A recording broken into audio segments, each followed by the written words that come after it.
If you're watching this video, that probably means that you've either been thinking of or have actually made the step into transitioning into instructional design, learning and development, or e-learning. And since you're new to this world, you may not know what it is that is needed in order for you to stand out or be the best of the best in the field. And that's why in today's video, we're going to be covering the essential instructional design skills that you will need to master.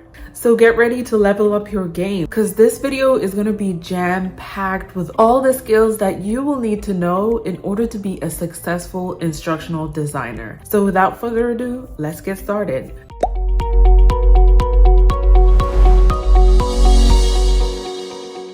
My name is Irene Sidede, and welcome to Somo Experiences, your go-to source for everything instructional design.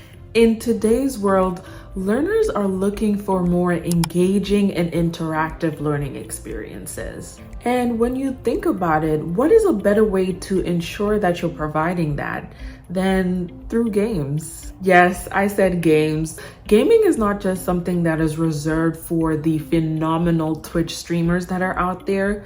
Gaming is an amazing thing that you can utilize when you're providing learning experiences, because it takes the learner out of the traditional way of learning into a more immersive, engaging, and interactive experience. Gaming is such a powerful tool that can be used for learning. And this process is referred to as gamification. Gamification is the process of adding games or game-like elements to something such as tasks, learning, or to simply increase participation. Think about apps such as Duolingo or Lumosity. Within these apps, you're experiencing learning, but in a more fun and engaging way. For example, with Duolingo, it does have the whole ability for you to participate in challenges, also to get like daily streaks, and it also has a point system.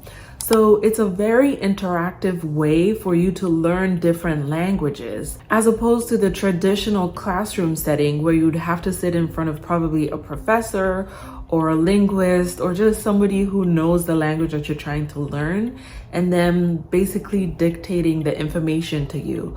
With an app like Duolingo, you're interacting while playing a game, while also learning a language. So it's a holistic approach as to how you can learn something while also having fun and also being engaged in the experience of learning. As an instructional designer, it would be extremely beneficial for you to master game design principles. That way, when you're developing courses or trainings, you're able to provide an immersive learning experiences for the specific learner that you're targeting. Next up, we have instructional design theories. I know, theories can sometimes be so overwhelming because there's so many out there to learn, and then they are all very detailed and there's so many layers to it. So it can sometimes seem a bit overwhelming or intimidating. But as an instructional designer, it is crucial for you to know instructional design theories, because this is the basis of understanding the learner. This is the basis of understanding how they're going to interpret the information that you're trying to deliver. Is going to determine why you're designing your course the way you are. It's determining what kind of information you're trying to make sure that the learner retains and how they're going to retain that information. Theories are the basis and the foundation of everything that you're going to be doing as an instructional designer. Understanding how people learn, how they retain information is something that is so crucial. Think of it almost as a blueprint. That way, when you're designing and developing trainings or learning experiences, they're in alignment with the way that people's brains work. And this in turn makes the learning process more effective and efficient. Speaking of effective learning, let's not forget about experiential learning. Now, this specific approach emphasizing learning by doing and allowing learners to actively engage with the content and apply it to real-world scenarios. By mastering experiential learning techniques through case studies, role-playing, and simulations such as VR, which is virtual reality, can greatly enhance the overall learning experience. Next up, we have user experience, which is also known as UX. Now, user experience is another great tool to have in your toolbox. After all, your designs are something that will have to be used by the user.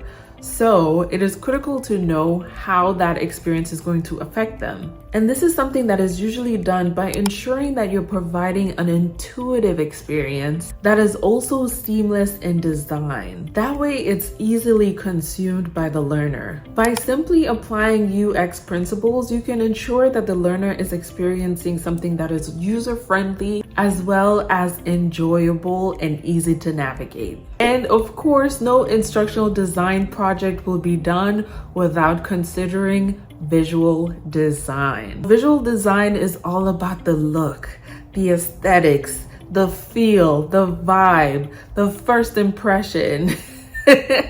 Visual design is something that you're going to have to know, because not only does it make your design more appealing and attractive for the learner, but it also does have a direct correlation when it comes to engagement and also interaction with your actual project. Learners are more likely to stay engaged if there's some sort of visual appeal within your projects. So applying suitable images, typographies, considering space, layout, as well as color, all play a crucial role in the experience that the learner has with the educational content that you're creating. When it comes to visual design, having different skills such as graphic design, animation, video editing, or videography can help you create aesthetically pleasing as well as visually engaging materials. Now, visual design is one aspect, but you also will need to know design thinking.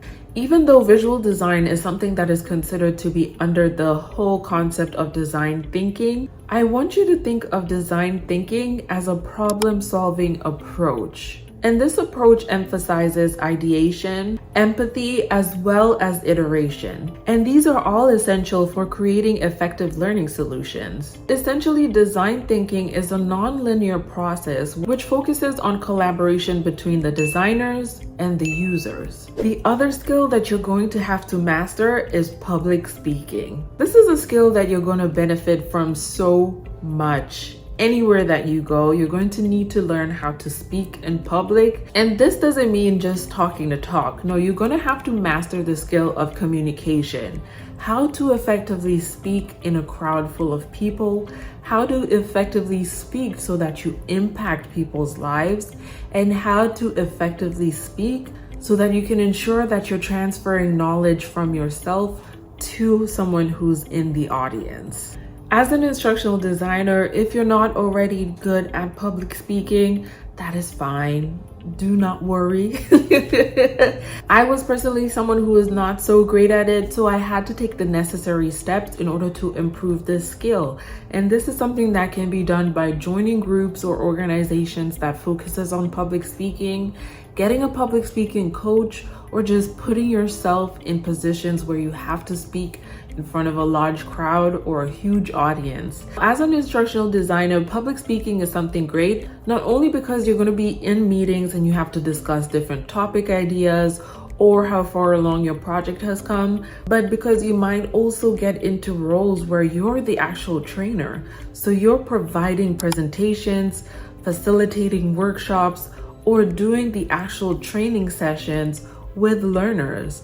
So you need to know how to speak in public in order to effectively provide the information. And public speaking is something great to have, especially if you're someone who's considering taking on a more senior level role as an instructional designer, because within that role, you're going to have to address a lot of people, whether that's in meetings, presentations, or when you're addressing your team, because when you're in that position, you usually have other instructional designers that you are leading. So you'd have to know how to speak and communicate with them effectively. So public speaking is one of those amazing skills that you're going to benefit from in the long run as an instructional designer. Now let's get into curriculum development plus training and development. These are both crucial components that you're going to have to know as an instructional designer. And this is because whether you're designing comprehensive curriculums or you're developing targeted training programs, these skills will ensure that you're providing learning solutions that are comprehensive, cohesive, and in alignment with your organizational training goals. Last but not least, let's not forget about project management. Instructional design projects can be, or at least can sometimes get a little complex.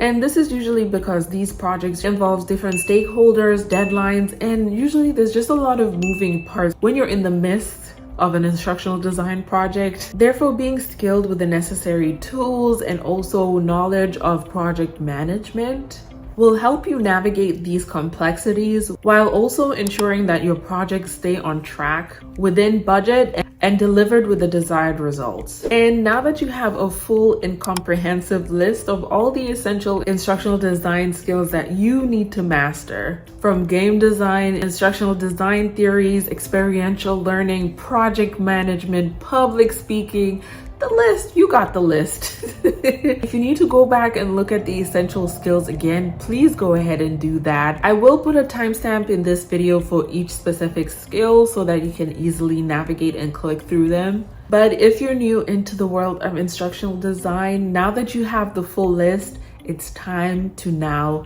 learn and master those skills so that you can be one of the best instructional designers out there. And also you can stand out within the actual field. Because let's be real, knowing how to develop a course is great, but having these skills go alongside with the knowledge that you have makes you 10 times more appealing and attractive in this field, not just when you're looking to get hired, but if you're even trying to do like freelance work, and that becomes more lucrative, and that's what we want. Now, something to keep in mind is that the world of instructional design is constantly evolving. So staying ahead of the curve means that you have to make sure that you're consistently evolving as well. So ensuring that you're developing with your skills, staying up to date with all the new developments and tools, also technologies that are out there. And if you haven't already, subscribing to a channel like this also helps because we keep you updated with what's going on out there, discuss different topics and ideas, giving you tips and knowledge of how to advance within the field, and also building a community of like-minded people. So yes, make sure you subscribe. If you haven't already, like this video, also share. And please leave a comment down below of some of the skills that you think would be beneficial so all of us can learn together, and also some of the tips that I discussed in this video that have been beneficial to you and how you were able to get through that journey of becoming an expert in that specific skill set. My name is Irene Sidere. Thank you for tuning in to So More Experiences, and I'll see you in the next video.